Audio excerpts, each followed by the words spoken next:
Which one, the Wall Street Journal one? Whichever one was real clear.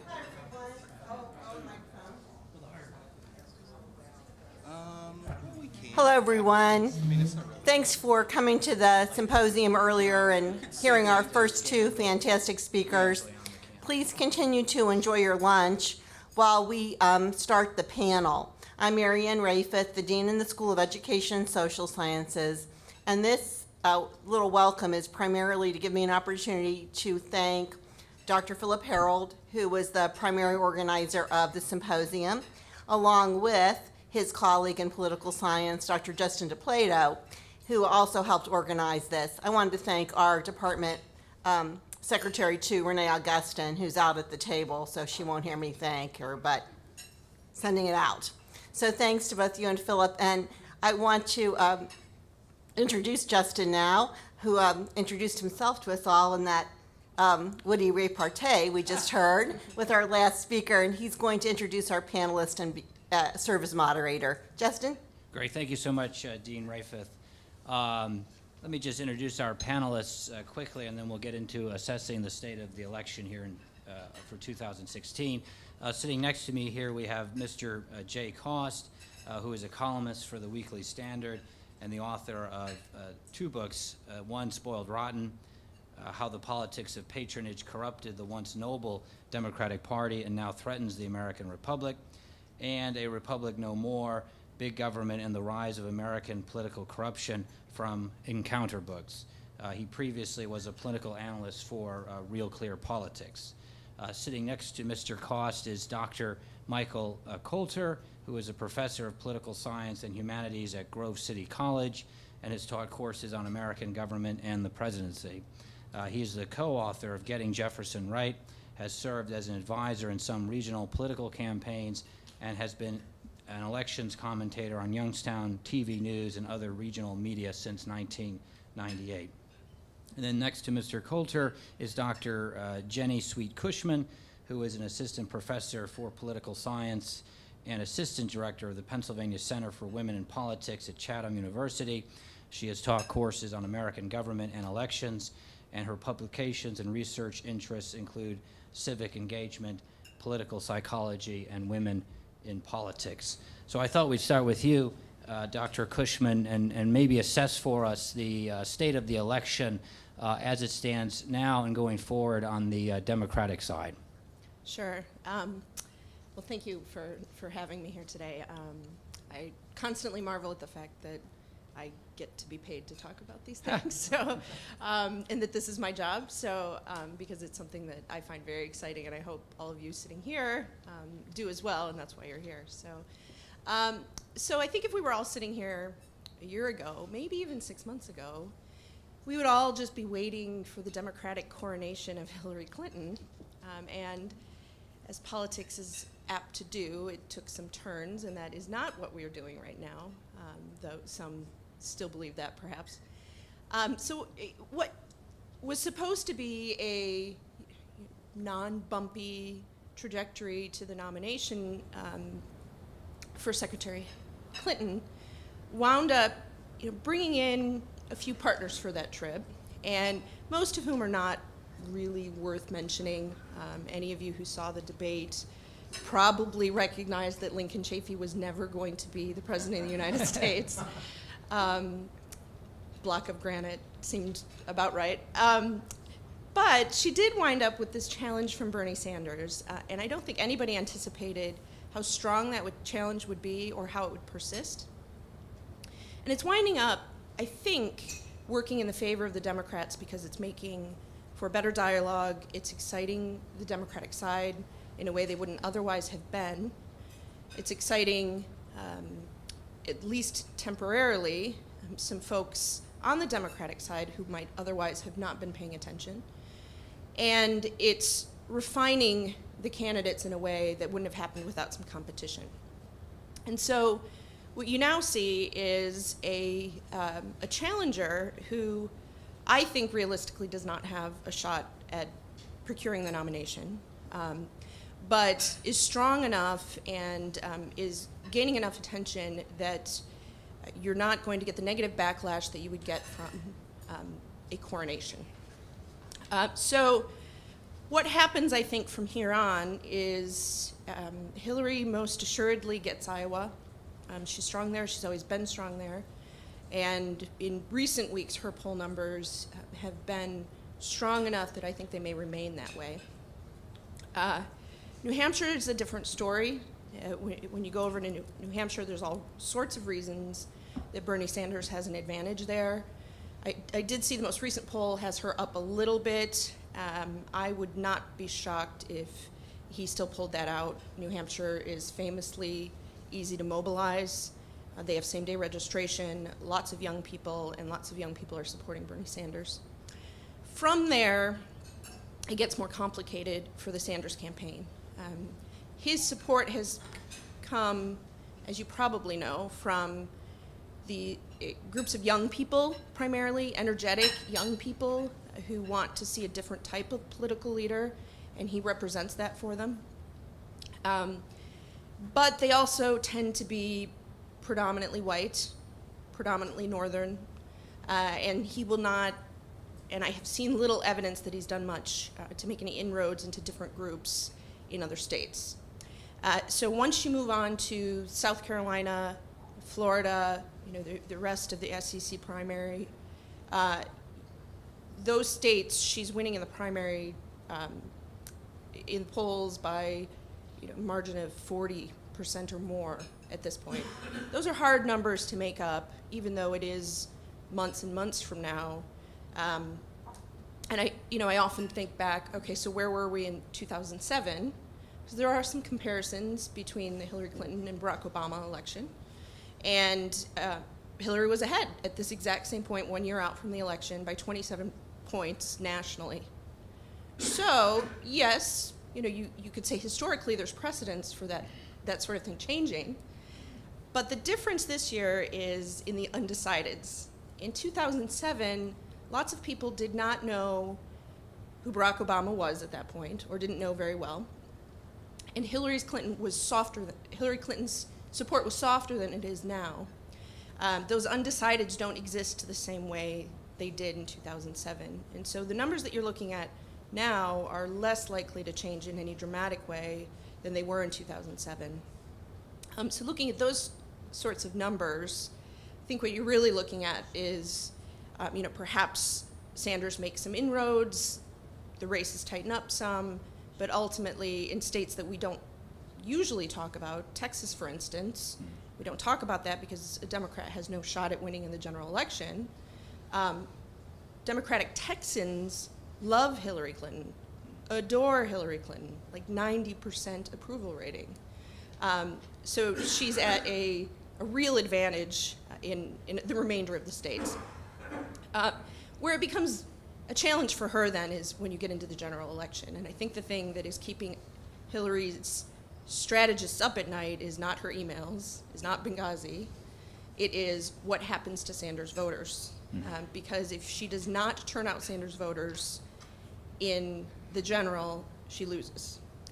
And mobilizing those voters, I think, is going to be a huge challenge because many of them will just stay home.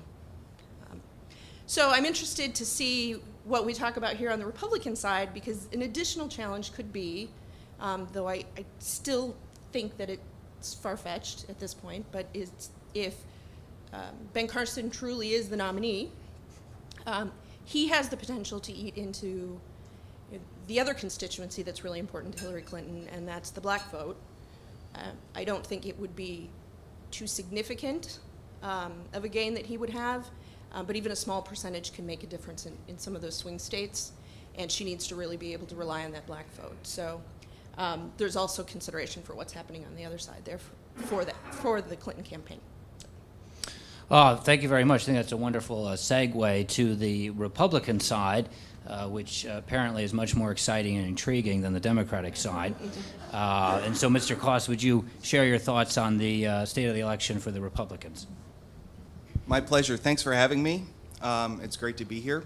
So just at the outset, I'd really like to emphasize, that what follows is very speculative and very impressionistic, and one of the reasons why is that this is really, for people who pay close attention to politics, the campaign has gone on for quite a very long time.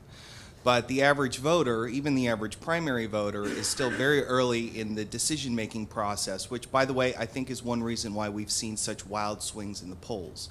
That, to me, is an indication that voters are not really thinking very clearly and that they're just sort of, responding to what they've seen recently in the news. So just bear that in mind. I think that the Republican nomination battle is simultaneously more complicated than it seems, and less complicated than it seems. Let's take the less complicated side of the ledger. There are a number of candidates who really should just drop out right now. They probably won't. Vanity is a very powerful thing, but they nevertheless have, I would say, no chance. Huckabee, Santorum, Graham, Jindal, Pataki, Gilmore, and Paul. That's roughly half the field. I can't envision a scenario in which any of them win the nomination. So that leaves, I think there are 6 candidates who have some sort of chance.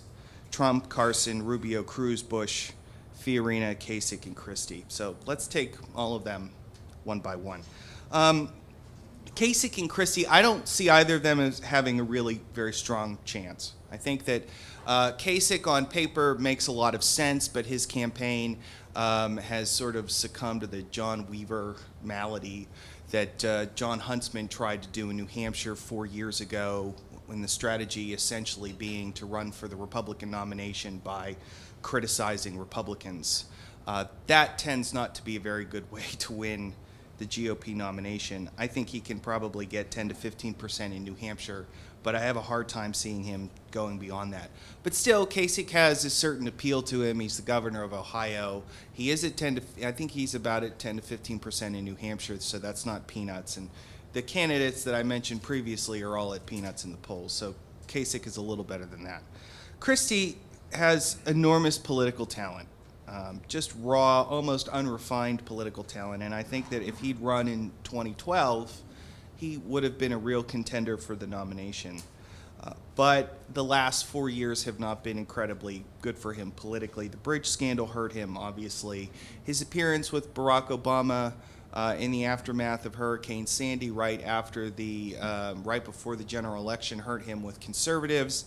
And frankly, New Jersey's fiscal record has not been nearly as good as conservatives had hoped, given his rhetoric early in his term.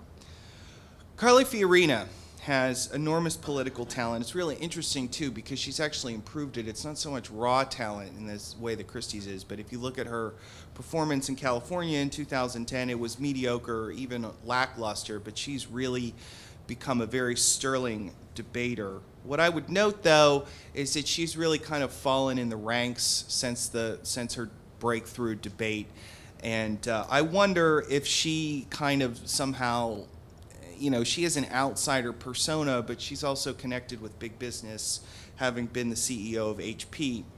And I noticed that shortly after her very stellar debate performance, there were stories about her, tumultuous leadership of HP that just impressionistically seemed to ding her poll number. So I think that her odds are probably not very good, but she does have enormous talent, and I think you'd have to keep her in the conversation. Jeb Bush.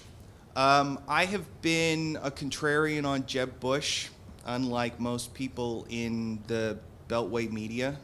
I have thought since the moment he expressed an interest in the race that he had no chance. I haven't changed that impression.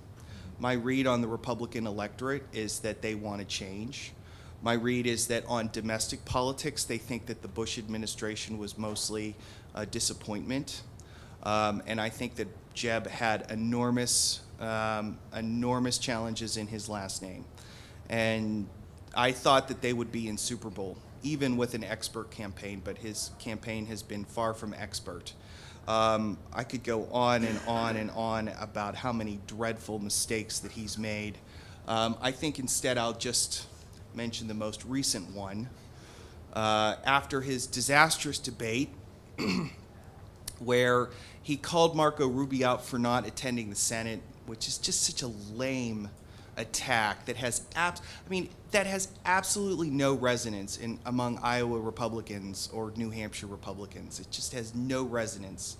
Then he came back with a new slogan for his campaign: Jeb can fix it.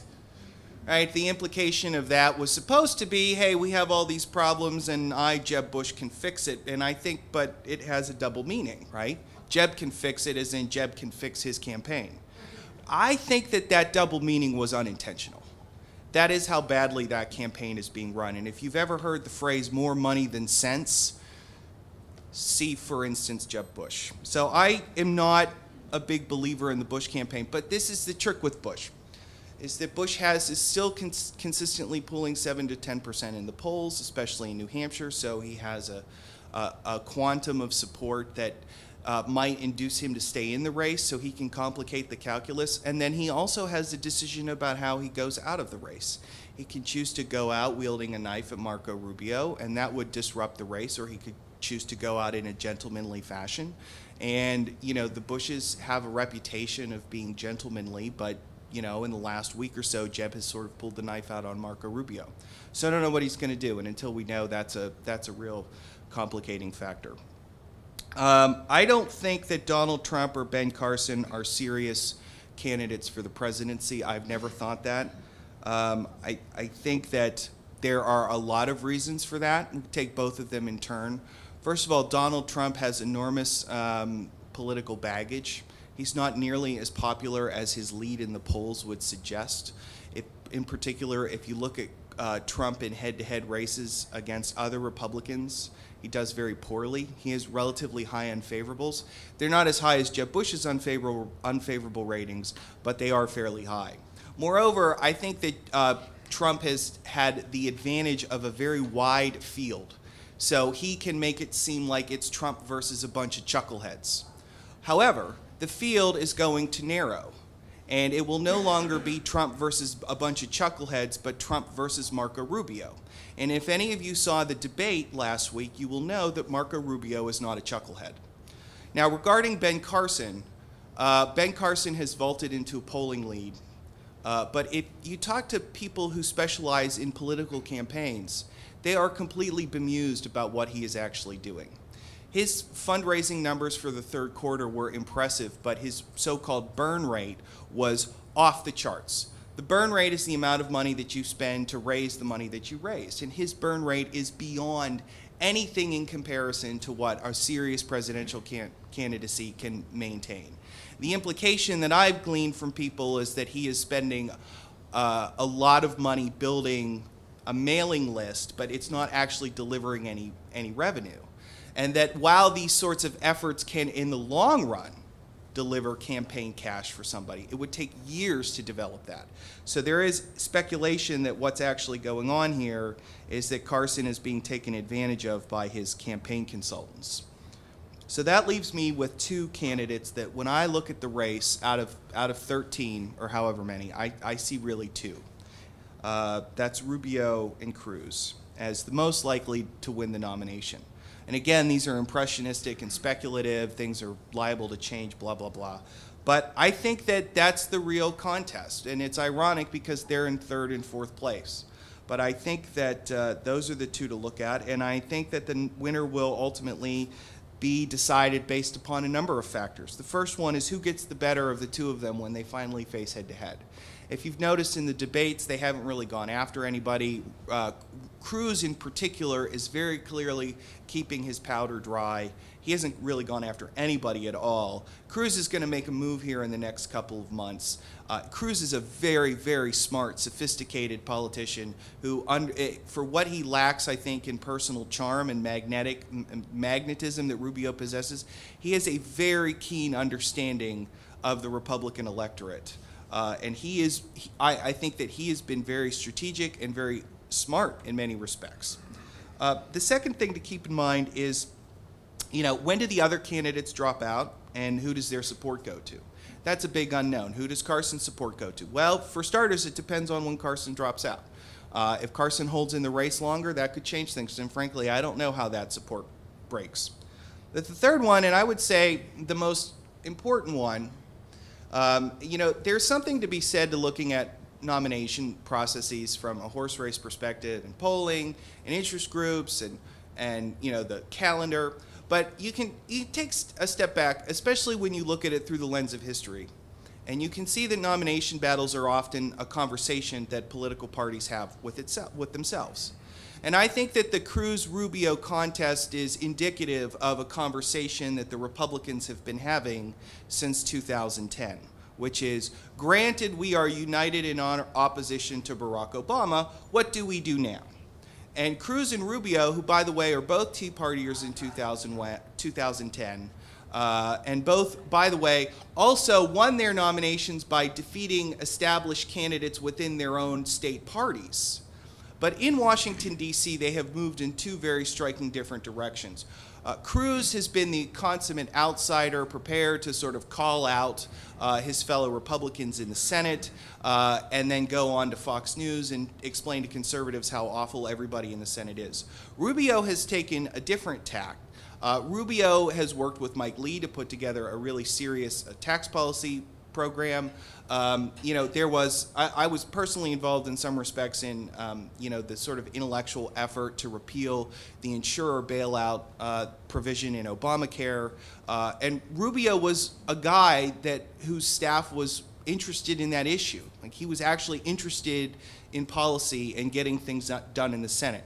Sometimes it came back to bite him, as in the case of immigration. Other instances, in the case of the Obamacare insurer bailout, he didn't get the credit that I think he deserved. But it's just a kind of disposition there. And I think that presents to the party as a whole a really interesting and telling contrast about what direction temperamentally is the party going to go in. Now, in terms of who wins that, I think it's very difficult to say. Historically speaking, we can expect Rubio when the electorate consolidates, or when the candidates sort of start dropping out. Rubio would be the natural recipient of the big money donors and political endorsements. We've already seen him get 2 Senate endorsements in the last week. Cory Gardner, he got that a couple days ago. That was a big one. So that would be a huge advantage for Rubio. But I wouldn't underestimate Cruz in this, just based on virtue of the fact how angry the Republican Party in the grassroots is, number one. And number two, how sensitive to that Ted Cruz is, and how he has been, trying to sort of make the most of that politically for some time. Thank you. Great. Thank you very much, Mr. Cost. And I think we'll come back to a lot of what you said there, especially the coalescing of these voters as folks drop out of the race. As to the order, that I guess we'll call the great mystery of American politics. And now to Dr. Coulter to assess sort of polling, the contributions, and sort of the financial side of the race up to this point. Sure. Well, thank you. It's great to be here at Robert Morris. My first time here. It's a great campus. But I want to say a few things about what political scientists will often talk about as the invisible primary. And this invisible primary is this period prior to when the actual nomination contests start in the presidential election year. And in that, in the invisible primary are a number of factors. One is judging the popularity of candidates, and you can see some of this in polls. Those polls tell us something about candidates, but often not a lot. And so the fine piece in Vox and Vox.com looked at polls conducted a year before.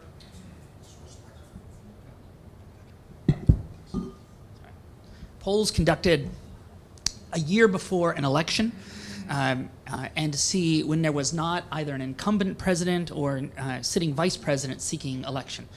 And the leader, a year before the election, a year ahead of time, went on to win the nomination 6 out of the 11 times that happened. So that's about as good as flipping a coin. Now, so it doesn't tell us nothing, but it just doesn't tell us everything. Now, the difference, so for example, just to give you an illustration, is that in 2007, President Giuliani was leading in the polls, a year before. Or we could go, to me, this is the great, I'd forgotten this one, is that in November of 2003, it was Wesley Clark who was leading the Democratic nomination. So you have some of these surprises. Jesse Jackson leading in 1987. So there are some some people who were doing well in through some polls a year in advance, but obviously didn't get the nomination and didn't become president. But and so, for example, some of these candidates do well because they have high name identification. That would explain Giuliani in 2007, and to me helps to explain Donald Trump here in 2015. Obviously, the candidate with the best national name identification among any of the Republicans. We could make an argument about Jeb Bush, but so what goes on in this period, particularly the odd-numbered year prior to a presidential election? Well, there are determining who is popular. That's one part of it, and the polls play a part. Also, seeing their strength as a candidate in terms of fundraising. That's another significant part. And you can look back at the contest after 1968, I should say, and look at fundraising before an election. And we particularly see this in the last couple cycles, is that's a marker of organizational and political strength. Now, this year, Jeb Bush at this point is the undisputed leader in fundraising. Now, that may change. But that's one area where Jeb Bush is doing very well right now. So, and then another area that is significant, and I'm drawing on the work of a very fine book called The Party Decides. A group of political scientists did this work, and they're the ones, and what they're suggesting is the strength of party actors in this invisible primary is endorsements. And so they went back and looked at endorsements by sitting House and Senate members and sitting governors, and who's collecting those endorsements in the 6 or 8 months prior to the first nomination contest. And what we can see right now, so when you put those together into some kind of model, you'll see, in some ways, a certain kind of candidate emerges that is acceptable and promoted by elite members of a party, office holders who have an interest in their party's success, as well as attracting some broader popular attention through the polls and ability to put together a significant campaign through fundraising. Now, this year could be different. We didn't, Rudy Giuliani was leading in November of 2007, but he didn't lead for 6 months or 5 months or however long Donald Trump has been leading. So that is a little bit different, I think, and that makes this cycle a little bit different. But if those past nomination contests, 1972 onward, where an incumbent was not seeking election, is some kind of model for us to follow, it would look more like a Rubio or maybe a Cruz has the best chance. That is, in terms of both some degree of polling support, money raised, and support by key party members. Right? Okay, so that's the first thing I would say about the invisible primary that's going on. And I think what makes it, again, a little bit different this cycle is and even, say, 2011, the invisible primary has become more visible because of cable networks and other kinds of news sources. So we see more of this process that, say, in 1987 or 1980, or maybe in the election of 1980 even, we didn't see going on. Right? It really was invisible then. Okay, this is not directly on the overall national campaign, but I wanted to throw in something about the Pennsylvania in the presidential election because of local interest, and this may be on PCN. So we'll say a little bit about the presidential contest in Pennsylvania. So the first thing is the primary, which will be completely meaningless by the time it rolls around next April. That is, the race will be mostly decided by April, and even if it were the Republican rules for choosing delegates in Pennsylvania is you choose delegates who are not pledged to a candidate. So it makes it almost impossible to know how you pick delegates from Pennsylvania, and it is purely a preference primary. It's like a giant opinion poll by voters. So on the Republican side, it's sort of extra meaningless, the Pennsylvania primary. The Democratic delegates are pledged delegates, but the race will be long decided by then. And then we go to Pennsylvania general election. Now, certainly Republican candidates had hoped that Pennsylvania would be in play.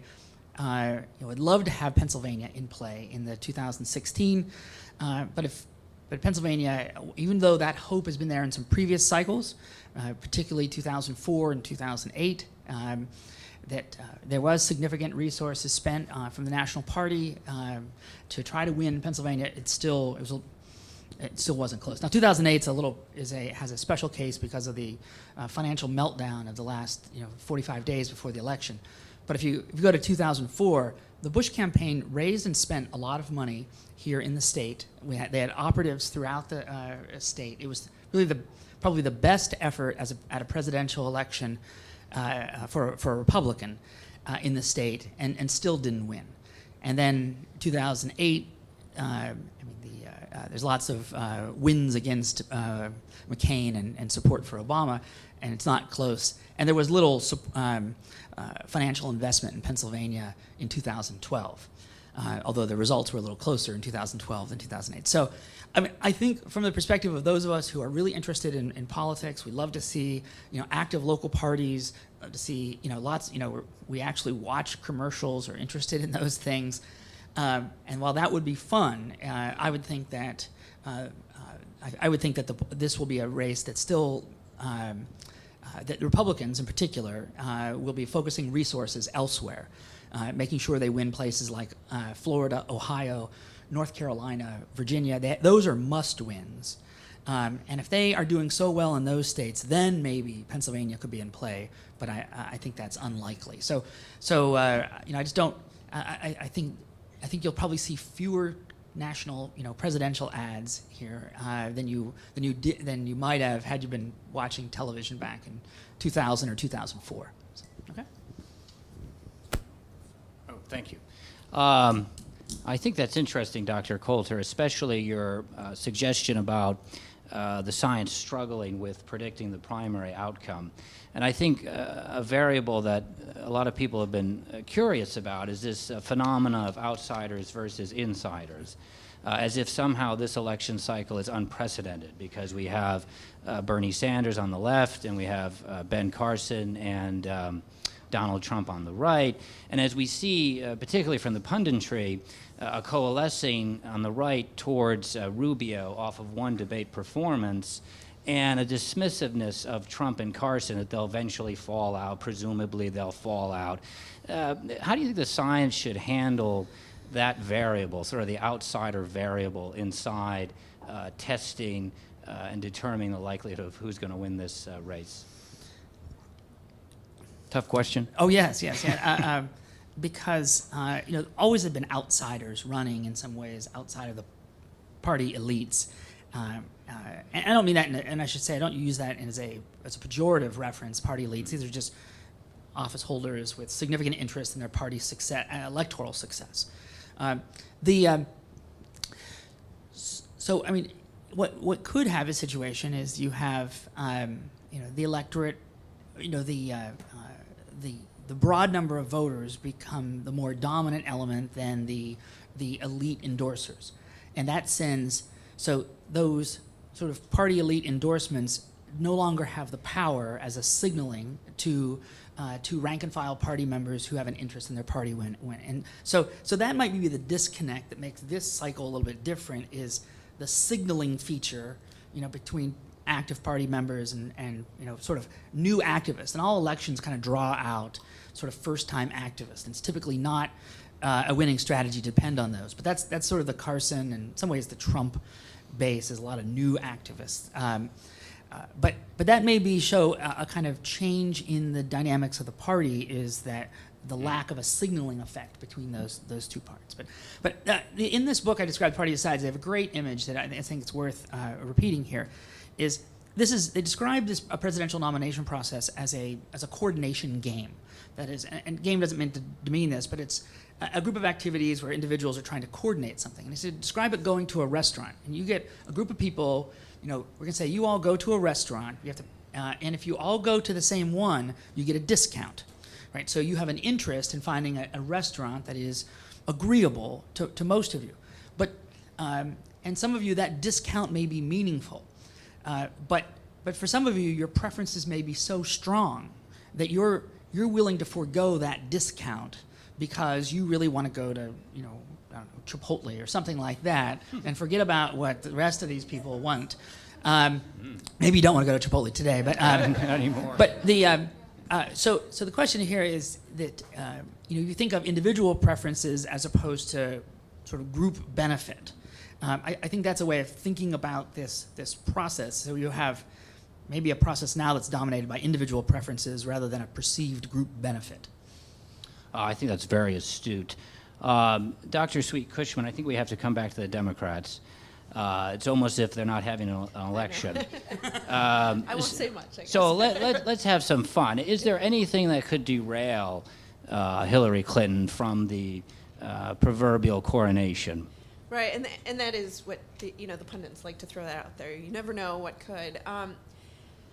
Keep in mind she's incredibly tested and has been under the microscope for decades and decades in American politics, and so the idea that there's some bombshell out there, I think, is a little far-fetched. I think she had a little bit of a threat from these concerns over Benghazi. There was a little bit of a threat over the concerns about her emails. I think she put Benghazi to bed pretty sufficiently and got a major bump in the polls as a result. Even Republicans started looking at her more favorably. So that backfired, I think. And it probably is not going to go anywhere at this point because the last thing they want is for her to have more of a stage to talk about it. The emails keep trickling out, and I don't know how many of you have seen any of it, but it's delightful stuff about how her campaign staff is complimenting her hair. They're just not finding the meat. And there may be something there, but at least for now, the Democrats don't care. She has nationwide 80% approval rating among Democrats. Even if you erode at that, she's still going to get the nomination. Now, will Republicans later try to beat her over the head with some of these emails?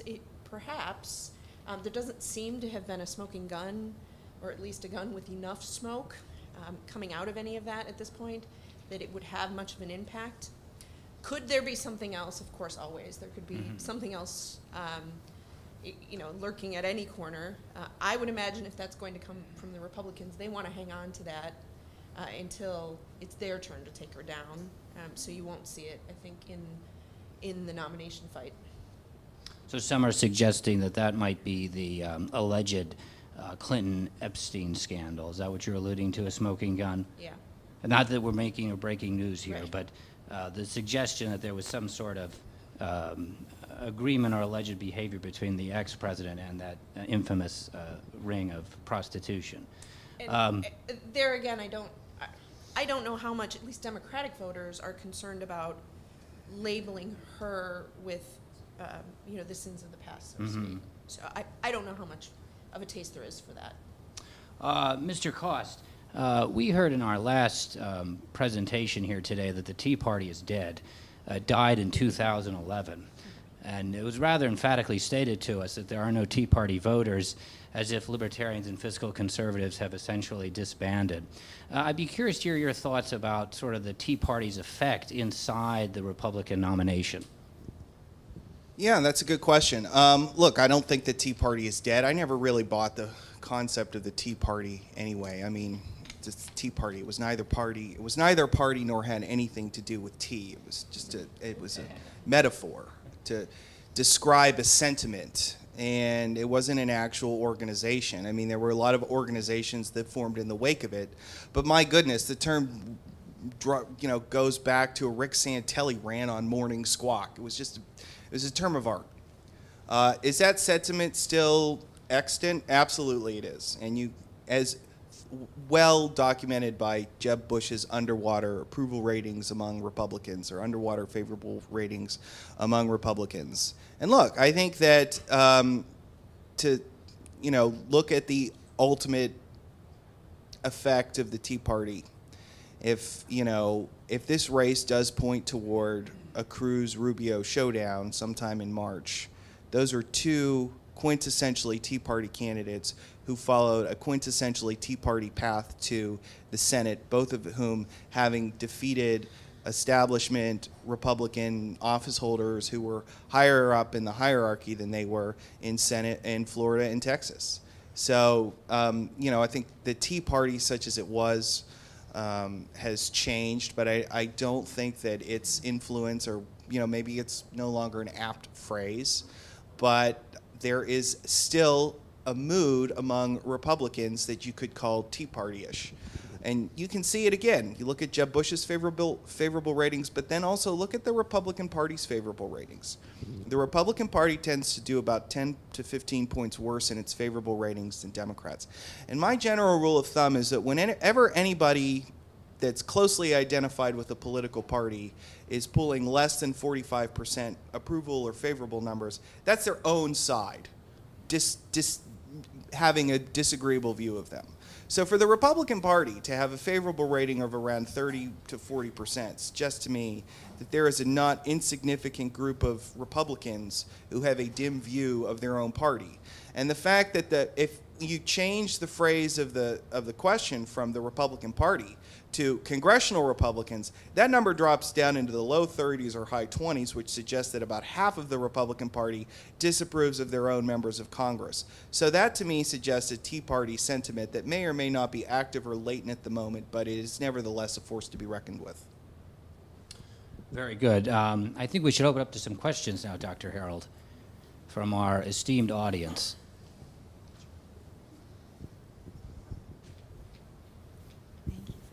Dr. Sweet-Cushman, were you Hillary Clinton's political strategist? You mentioned Bernie Sanders voters, she's the nominee. Where are they going to go? Or are they going away and not voting? How would you address that if you were her strategist? Yeah, I think, and I think this is important in general, that the candidates need to pay more attention to youth issues. More talk about affording college and student debt, excite students on those issues, and some other issues. I know, I work at Chatham, and we were up until moments ago a women's-only college, and young women there are really interested in talking about reproductive rights, and she's positioned herself to do that, and is not going to shy away from it. So I think having a finger on the pulse of what those young people issues are and making them the center of the campaign, even if they're not polling high, in the, overall population, because that demographic has got to be motivated in order to vote. And that is absolutely nothing new. They turn out at such low numbers. Finding ways to speak directly to those folks is going to be important. And I don't think, and I'm a little bit skeptical that she's going to be able to say, hey, these are a set of issues that are important to me. I'm going to address them. Come support me, and we'll make headway on them. And they will all say, oh, yes, absolutely. That's what we'll do. I think what she may be able to get is, oh, yes, because if we don't, we're going to get that.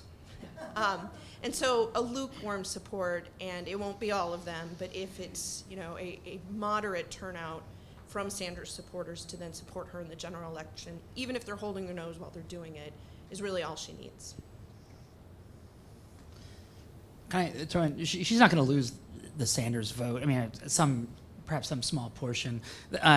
All she has to do is remind Democratic voters of the number of votes that Ralph Nader got in Florida in 2000, and say, do you want to make Rubio, Carson, whoever it is the nominee, and a marvelous motivation tactic there. So, I can't believe any of Bernie's votes are going to go anywhere. I just want to say that.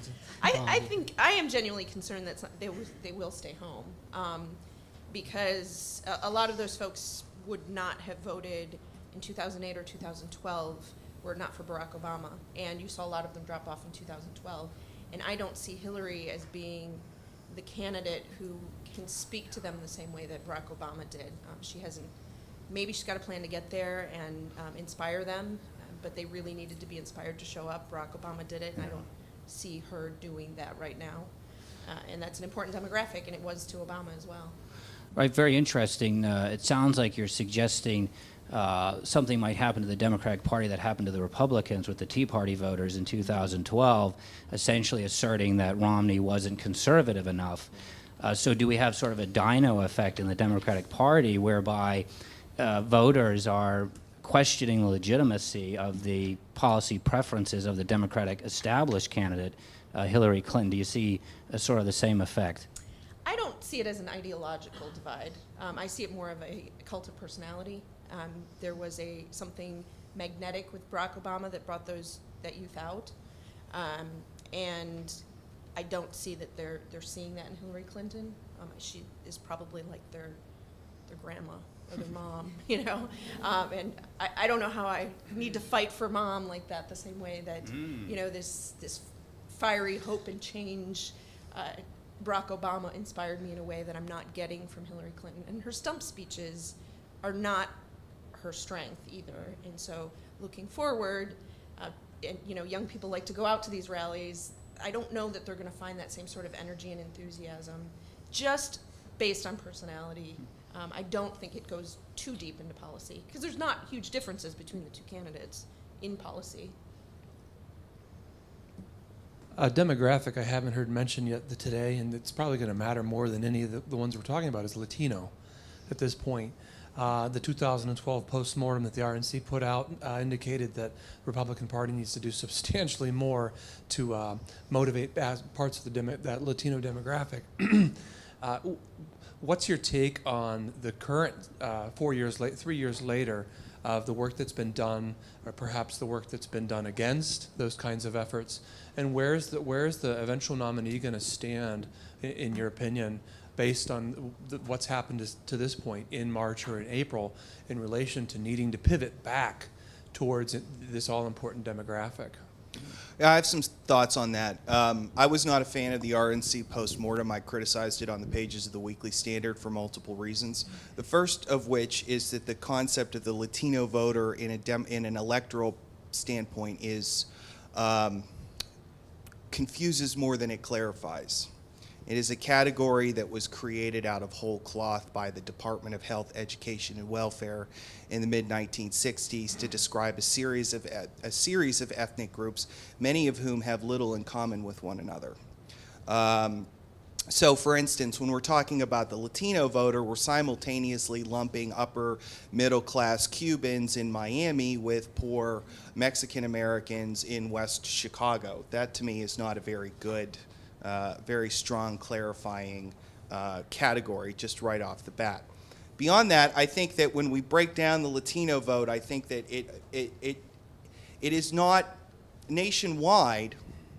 You see a certain pattern, but then when you look at the state level, you begin to see peculiarities. So, for instance, the Latino vote in New York is overwhelmingly Democratic, but David Dewhurst in Texas actually won a majority of Latino men in the 2014 Texas governor's race. And there's other peculiarities as well. According to the 2008 exit poll, John McCain actually did better than George W. Bush with Latino voters in Colorado, which has typically been held out as the state that is the must-win state on the basis of the Latino vote. But in fact, when you take a deeper dive into the demographics of Colorado, you see that the Republicans' main problem, at least in terms of total vote, is actually white moderates in the Denver suburbs that have been breaking against the Republican Party. So I think that, you know, the RNC got ahead of itself in a lot of respects in that report, and I don't think that anybody has a good handle on what this demographic is going to do. What happens to the Latino vote, for instance, if Marco Rubio is the nominee and he names Susana Martinez as his vice presidential candidate? I don't think anybody knows. And I don't think that there is, the Latino vote is new on the scene, relatively speaking. 20 years ago, we would not have been talking about it. I haven't even seen systematic agreement about, you know, what the Latino vote has done in the past. I have seen heated arguments between people, serious people, about whether or not the exit polls are even accurately capturing the preferences of the Latino vote. So in my mind, this is such an enormous question mark that I don't think that there are really any good answers. One place if I can add on, where I do think it matters is a place, say a state like North Carolina, which by my recollection, and I might be wrong, but it's the Latino portion of the electorate in 2012 was, I think, 15%, something like that. And when, and to me, I think that helps explain, if you go back one previous election, why Barack Obama wins North Carolina. You wouldn't think, how would a Democrat win North Carolina? But a significant African-American population and a Latino vote that broke towards Obama both in 2008, not quite as much in 2012, but it puts, it creates a kind of an electoral bloc or group that is helpful for the Democrats. If somehow Trump were the nominee, which I really don't think is going to happen, it could change perceptions of the Republican Party, I think, for a couple of cycles. And even though Trump said the other day he could win the Hispanic vote, and yes, I could start for the Cleveland Cavaliers, but if I could say that. But some of the early sort of reaction to the Trump statements really create a branding problem. Yeah, and likewise, For the Republicans. Florida too. Obama's coalition in Florida, Cuban votes have typically gone Republican, but the youth broke significantly for Obama in 2008 and 2012, hence his rather sizable victories in Florida. So Rubio would certainly help bring Florida back and maybe change the Hispanic vote in Florida.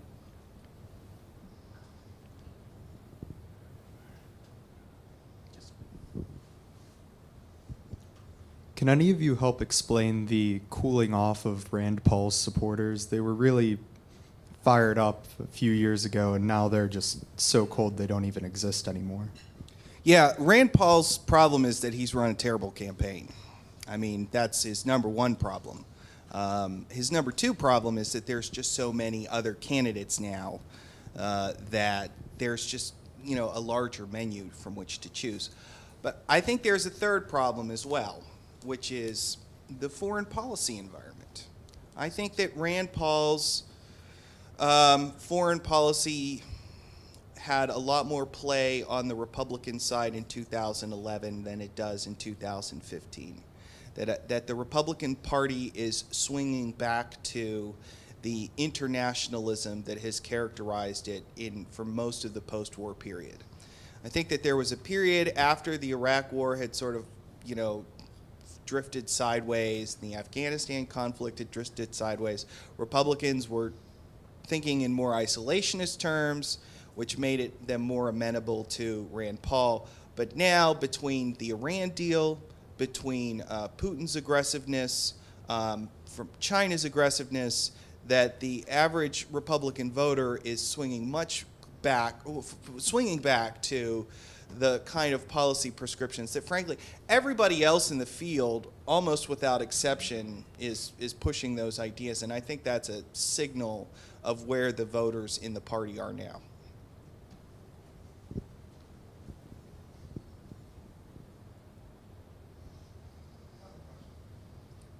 I don't understand the process, but if Trump doesn't make it or Sanders, is there any talk of them running as a third party during the general? Do you think that would even happen? Sanders would not run as the third-party candidate. Sanders will want to return to the Senate, where he is nominally an independent, but for all intents and purposes is a Democrat. There would be severe consequences to him in terms of his ability to do things in the Senate. We're talking about committee assignments and the sort of the norms of deference that characterize the Senate. He would face real consequences for that. Trump, I think, ultimately is a wild card in many respects. So he could conceivably run as a third-party candidate. He could have the disposition to. And look, frankly, I think that he could conceivably carry some support. I mean, I've noticed in particular that there's a certain, for lack of a better term, a nativist element to a lot of Trump's support, even though Trump himself has been all over the map on immigration. Like trying to track his opinions on immigration is like trying to track the flight path of a honeybee. You can't do it. You'll give yourself a headache. But nevertheless, there is a sort of group of Republican voters who are inclined to him for what I think are fundamentally nativist reasons, and they seem to care passionately about that as an issue. And that tends to be the hallmark of third-party supporters, people who care very intensely about a single issue, who don't see much difference between the two major parties, and are going to vote to send a message, whatever that message may be. So it's conceivable. I don't want to be in the business of predicting anything Donald Trump might be doing, but he is smart, and if his end game is to win, I think he will not, because there are a handful of states, Ohio perhaps being the most notable one, that have institutional, structural barriers for third-party candidates. The rule in Ohio is if you run on one of the two tickets, then you are not allowed to launch a third-party campaign. So he wouldn't even be allowed on the ballot in the state of Ohio, and there are 11 other states that that's the case for. So I don't even think, even if he was enormously landslide popular in the remaining states, that by anybody's calculation, that he can compete when he can't even get on the ballot in a number of states. I can just say it would be huge if Donald Trump were to run as a third-party nominee. But I think Jenny's point is exactly right. The challenge of getting on the ballot is significant, not only in those states, in some states where it would be permissible, but there's all kinds of very complicated signature requirements. New York is one of those states. And so, Perot had this challenge in '92, and Perot spent a lot of money just to get on the ballot, right? And that sort of background work, which was generally not seen, and he ended up doing it, but it was a significant expense. And Trump seems to be self-funding, although he's not really spending that much money. And at some point, if he were to do this, he'd have to spend, $1 billion to run as an independent.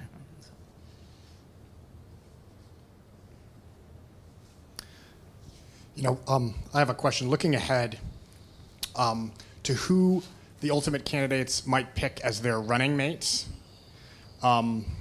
there's the eminent political analyst Larry David of Saturday Night Live, who suggested it's going to be Bernie Sanders maybe as a running mate. I don't know if you think that's plausible, or who might it be on the Republican side? Well, I think on the Republican side, that Republicans have a lot of. This is going to be a cycle where their big sweep in 2010 is going to pay off.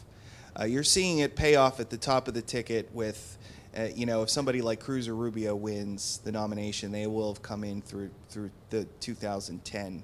But then beyond that, you see people like Nikki Haley of South Carolina, Susana Martinez of New Mexico, Brian Sandoval of Nevada. All of them came in 2010, and they are all, if you were elected to a governorship or a Senate seat in 2010, then you will have been in office for 6 years, which is an appropriate amount of seasoning for a national ticket. So the Republicans have a lot of different people that they could select. I think that the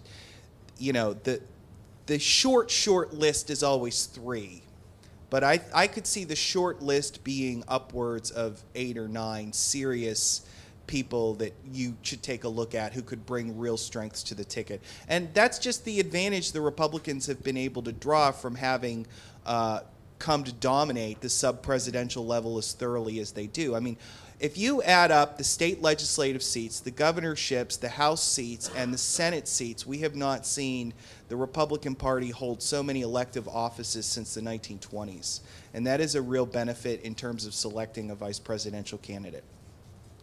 For my money, on the Republican side, it's got to be a woman. With Hillary as the nominee on the other side, I think they have to address the gender discrepancy there. Who that is, I don't know. Not Sarah Palin, I think. On the Democratic side, I would put my money on Julian Castro at this point. And in particular, if you have a Rubio or a Cruz on the other side, that's going to help with that Latino vote. And he is very much the Latino Barack Obama. He's got that hopey, changey, promisey, wonderful story feel to him.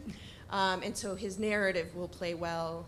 And, to balance an older woman an older white woman with lots of political experience with a somewhat less but growing experienced younger Latino man. I think the optics in a Democratic Party that looks like the Democratic Party looks right now is really good. Well, I would bet my mortgage payment that it's not going to be Bernie Sanders on the Democratic side. I think that's easy. But I would, and rather than what candidate I think it would be, rather how the decision-making process, and some of the good analyses of presidential picks and their significance would be maybe they help a couple of percentage points in a couple of states. So with that in mind, the more strategic pick, rather than Paul Ryan was not the most strategic pick a governor or a statewide office holder in a state that you have you're close in. So Ohio, maybe Minnesota or whatever, maybe, Florida, if it's not Rubio from Florida. So you pick somebody who gives you an advantage in one or two states, and that's maybe the best you can get, out of it. Obviously, who fits with the party as well. But that'd be I think that would be the strategic approach to choosing a vice presidential nominee.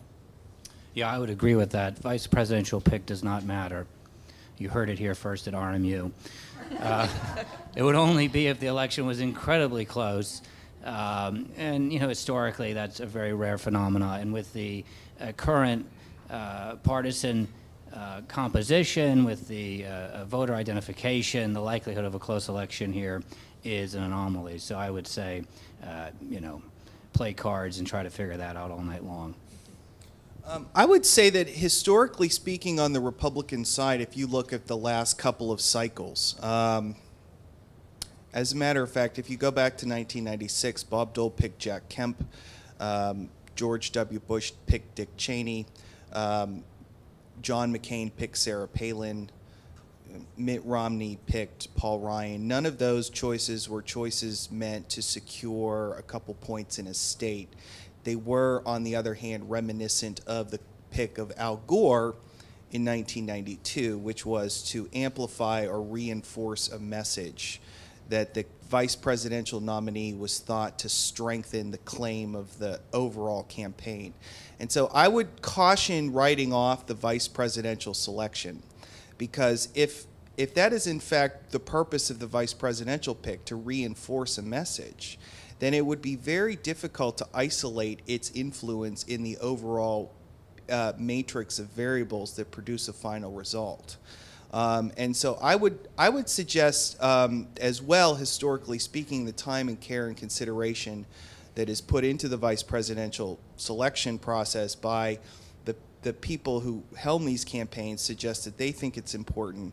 And what I would look for in terms of a selection on the Republican side, again, because it is there's such a large number of candidates, I think somebody like Nikki Haley would be a smart choice, not from an electoral standpoint, because South Carolina is not going to be in contention, but backed with somebody like Rubio, it reinforces this idea of youthfulness and vigor and a change, all of which are going to be the core messages that the Republican Party is going to be pushing.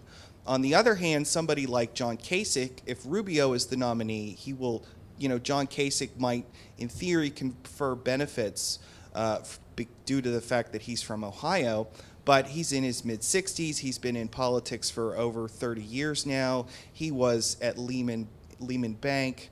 That is not an example of a vice presidential nominee who would amplify the message. So I think on the Republican side, that historically what we've seen is this effort to use the vice presidential pick to amplify. And that's what I'd look for next summer. And not to sound dismissive of my thought here, that the VP pick doesn't matter, but it also works two ways. The Palin pick drove up Democrat voter turnout. So just because the party picks a VP candidate, one should not assume that it's a positive effect for the particular party. It could work in the opposite direction and help the opposition party. I think we're out of time, Dr. Harold. So I guess that concludes, unless we want some final remarks, or are we completely out of time? We're out of time. You cannot share your final thoughts. Thank you to our panel. We really appreciate it. Great discussion, I think.